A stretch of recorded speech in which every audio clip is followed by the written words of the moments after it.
Once again, welcome back to the program.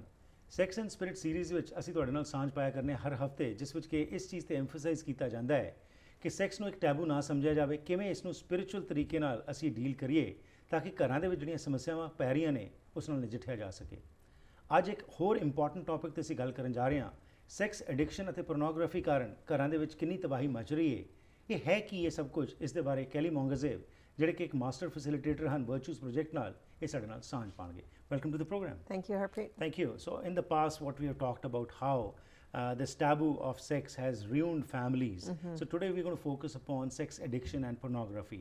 And what we are finding today that internet, though there are lots of uses of it, but the way it is being misused, and especially as far as pornographic things are concerned, it is a major tool which is, I would say, demonizing the minds of the people. So if you can take it into this journey, what is porn all about and how and what we should do to be away from it? Sure. So again, I want to thank you for bringing this topic. I think it's very important that we have these kinds of discussions. Right. We all know that pornography is a problem in our culture. Gee. But when we give ourselves permission to actually talk about it and break it down and really look at it more objectively, telling the truth about what's really going on in pornography, then again, I think it helps us to move towards a healthier vision. And that's very true. And that's what the job of the media is, to inform also and to bring up such kind of issues, because generally everybody wants to know about it, but we generally feel marginalized and we don't come forward and talk about it. Right, right. So I want to start by saying that when anyone starts to have these discussions about sexuality, whether it's with our spouse or our children or whatever, it's very common to have feelings of discomfort. Right. And that is normal because, as we've talked a lot about, we carry a lot of shame. So it's very likely that emotions of shame or discomfort will be stirred up as we start to have these discussions. So, so I want to say, don't be put off by that. Don't stop talking because you're feeling uncomfortable. Right. It's part of what we need to go through in order to start having these dialogues and breaking down the secrecy and the shame and so on. Absolutely. So I just wanted to mention that. I also wanted to start by saying that you know, pornography is very much geared towards men, as we know, but we also have an issue with women around romance. The fastest growing industry of e-books and books that are selling are sexually oriented sort of romance, so to speak, novels, and women are buying them at unprecedented rates. I won't mention the name of a book, but there's a book that has just taken the world by storm, or North America at least, selling over 60 million copies. Wow. And women are buying it. And again, I looked at it because I wanted to see what's in it. I couldn't get past the first few chapters because, again, it's just so filled with unhealthy messages, you know, and young women and women, you know, again, they're consuming this. So it's not, you know, it's both sexes are being impacted. And this is an example of the moral decay of the society, because the publishers are bringing, because it gets money, and the public is just getting it just because somebody said, and they are that fantasy which is being brought forward. Exactly. Another thing I'd like to start off by saying is that not all pornography is created equally. Okay, so studies show that many men who are watching do have moral standards, and they're feeling conflicted. Most men start watching out of curiosity, but the problem is human beings are very curious, and the pornography industry knows that. And so they put these little pop-up advertisements, and what ends up happening is it kind of starts up here. You might watch something fairly, you know, nothing too scandalous, but then it goes down and down and down because you're clicking on one thing or another, and they're putting it in front of the consumer. That's right, just enticing them to jump into it. That's right. And then a person, a man would say, I never thought I would be the type of person who would watch this kind of pornography. Because not all pornography includes violence, for example, but a lot of it does. There's a lot of behavior that is extremely degrading for women and the men involved, but especially for the women. And you know, that kind of pornography is even more damaging to our spirit Right. and our soul, because there's such a level of degradation to another human being.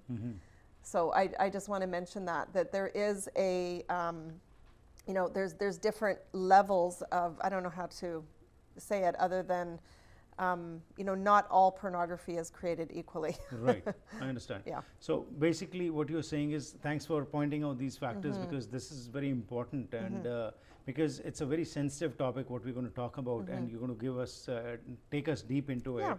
So again, that awareness level, the idea is to increase the awareness so that Yes. one doesn't get enticed by it and just later on becomes a sex addict or Right. a pornographic addict, you know. Yeah. And this Yeah. is what happens. Yeah. It is, as you said, not even youngsters, even we are finding elders also. Sure. Everybody just gets into it. Yeah. Maybe just somebody told and one just goes once, but then forever you get stuck That's to it. right. And it's often, I'll get into this more, but it very often it can be a sense of connection or filling a void of intimacy or connection with, Right. with someone in our lives, and especially the younger or single people, Right. it becomes the way that they engage sexually. It's almost like a substitute for the Right. real thing, but it creates so many problems, which we'll talk about. So I'd like to talk about men and pornography. What is pornography really?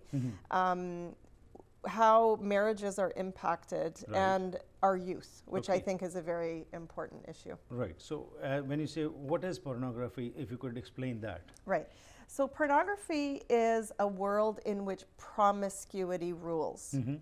So it's often anonymous, usually superficial, and that is the norm. Right. Studies have found that males use pornography to figure out what women want and expect from sex. It's called the exemplification theory. Okay. So studies show that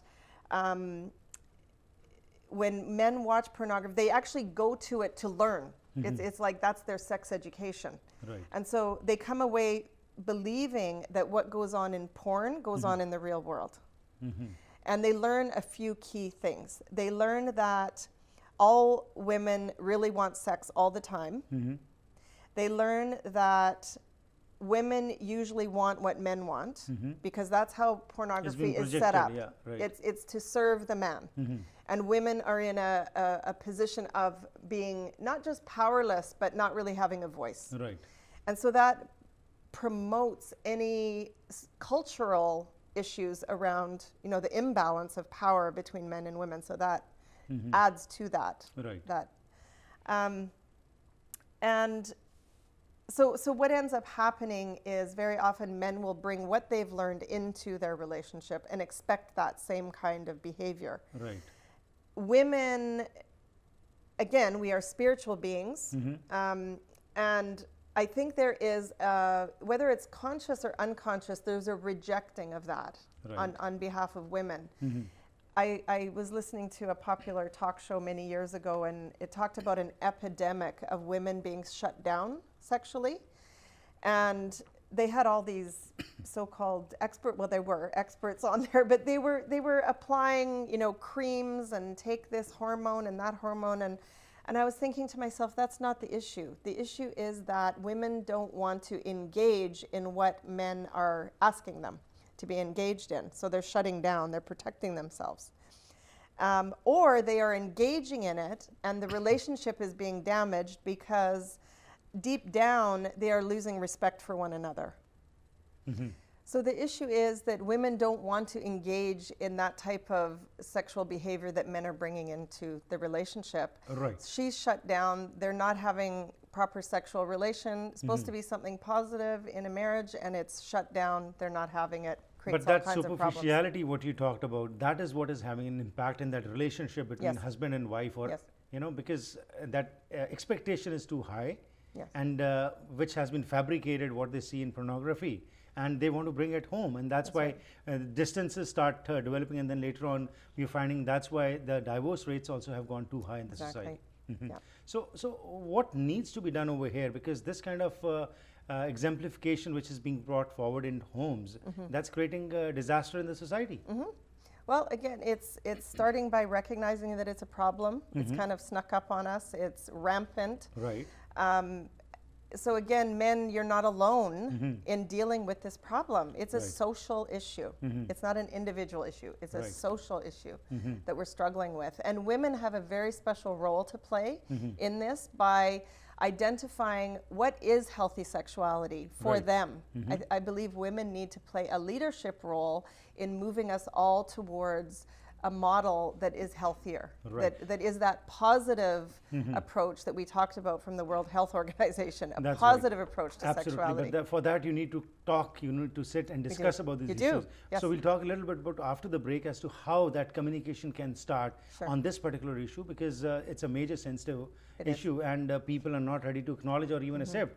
And just recently I was hearing a few days back, news was coming out that now the police can even check your mobile phones also, and if they find something pornographic over there, they can put you behind bars. That's what the talk is going on. So we'll discuss about this after the break.